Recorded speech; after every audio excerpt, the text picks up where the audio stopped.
Hola, bienvenido a nuestro podcast. El día de hoy tenemos preparado un tema muy controversial sobre los aranceles de Trump. Mi nombre es Matías Y el mío es Martín. y hemos preparado una investigación muy exhaustiva sobre este tema muy controversial con nuestras tres primeras preguntas. ¿Para qué creó Donald Trump los aranceles en el año del 2025?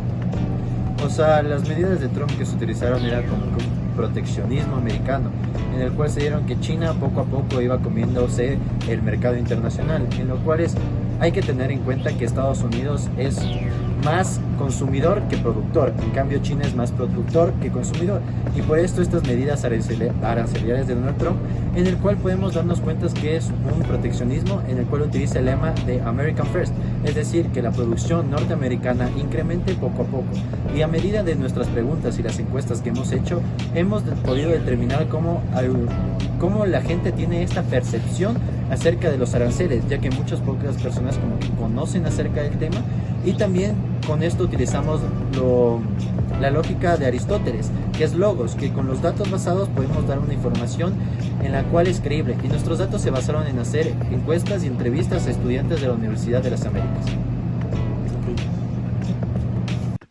Bueno, continuando con nuestra investigación y los datos encuestados, podernos darnos cuenta que vamos a utilizar el trabajo decente y el crecimiento económico como nuestro propósito.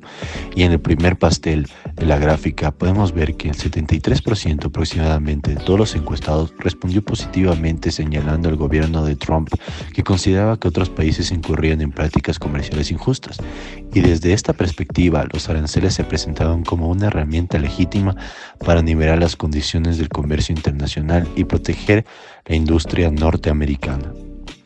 Continuando con la segunda pregunta y utilizando el hashtag de fuentes sacado de nuestras propias investigaciones y artículos de apoyo que hablen sobre el tema, sobre todo en nuestra segunda pregunta nos podemos dar cuenta que Trump hizo una promesa, sobre todo que decía que American First, y de esta manera el 73%, igualmente que la pregunta anterior, consideró que uno de los argumentos principales del gobierno fue que al hacer más costosos los productos importados, las empresas optaron por producir localmente, lo cual se esperaba que esto generara mejoras en las empresas.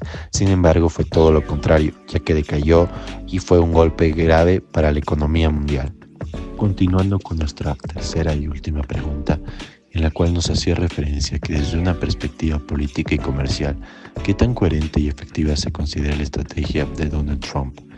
En esta pregunta los encuestados estuvieron más divididos, ya que el 60% respondió positivamente, lo cual señaló que esto al dificultar las importaciones impulsaría el consumo de productos nacionales, lo cual reducía el déficit comercial, y el 40% decía que se oponía, ya que consideraba que esta medida era insuficiente frente a un problema tan complejo como el déficit comercial. Ahora, hemos relacionado dos ODS vistos en clase, los cuales son educación de calidad, trabajo decente y crecimiento económico, con nuestro tema, dándonos el siguiente resultado. Aunque las políticas arancelarias de Trump se centran en objetivos comerciales específicos, sus ramificaciones económicas pueden generar un efecto dominó que, al afectar el crecimiento económico y a la estabilidad laboral, termina por socavar los esfuerzos globales para garantizar la educación de calidad y promover el trabajo decente, evidenciando la interconexión de los ODS y la necesidad de un enfoque holístico en las políticas económicas y sociales. Bueno, en este momento nos encontramos con un compañero de la carrera de Derecho. ¿Cuál es tu nombre? Nixon Reascos. Bueno, Nixon, te voy a hacer una entrevista sobre los aranceles de Trump. Bueno, la primera pregunta dice, analizando los resultados económicos posteriores a la implementación de los aranceles, ¿qué tan efectiva fue la estrategia arancélica de Trump para lograr la reindustrialización y el crecimiento económico interno en Estados Unidos? En una escala de 100%, considero que un 80% logró conseguir su objetivo. Bueno, la segunda, considerando el sentimiento de protección a la industria y el trabajo estadounidense, ¿cómo perciben las empresas y los sindicatos estadounidenses los aranceles de Trump en relación con el impulso a la manufactura interna?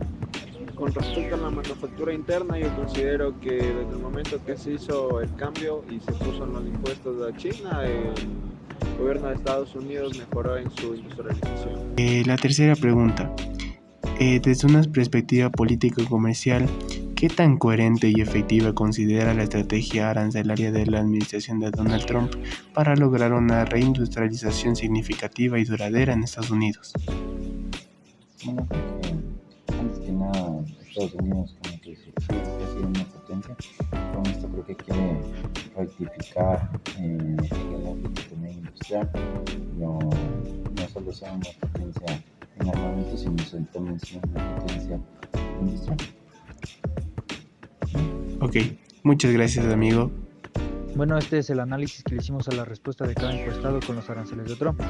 Bueno, la primera pregunta es, ¿cómo justificó la administración Trump la implementación de aranceles para fortalecer la producción y empleo en Estados Unidos? Bueno, los entrevistados creen que Trump justificó los aranceles con un discurso nacionalista para proteger la industria local y devolver empleos perdidos y reducir la dependencia extranjera. La segunda pregunta, ¿cómo percibieron las empresas y los sindicatos estadounidenses los aranceles de Trump en relación con el impulso de manufactura interna? Lo que opinan es que los sindicatos vieron bien los aranceles para proteger empleos, pero muchas empresas las criticaron por encarecer costos y afectar a importadores. La tercera pregunta, que es ¿qué tan efectiva fue la estrategia para la arancelería de Trump para lograr la reducción y el crecimiento económico interno en Estados Unidos? Lo que dicen es que señalan que los aranceles tuvieron impacto limitado y temporal, no lograron cambiar la estructura económica y terminaron generando productos más caros y fricciones comerciales. Las entrevistas realizadas nos permitieron observar que la política arancelaria de Trump fue percibida como una medida simbólica con un fuerte cargo político, dirigida a recuperar el apoyo de sectores industriales tanto públicos como privados. Estos sectores fueron golpeados por la globalización, si bien se reconoce porque hubo una intención clara de fortalecer la industria nacional. Las opiniones coinciden en que los aranceles de Trump fueron una herramienta parcial e insuficiente para lograr un verdadero cambio en la reindustrialización. Gracias, nos vemos en el próximo video.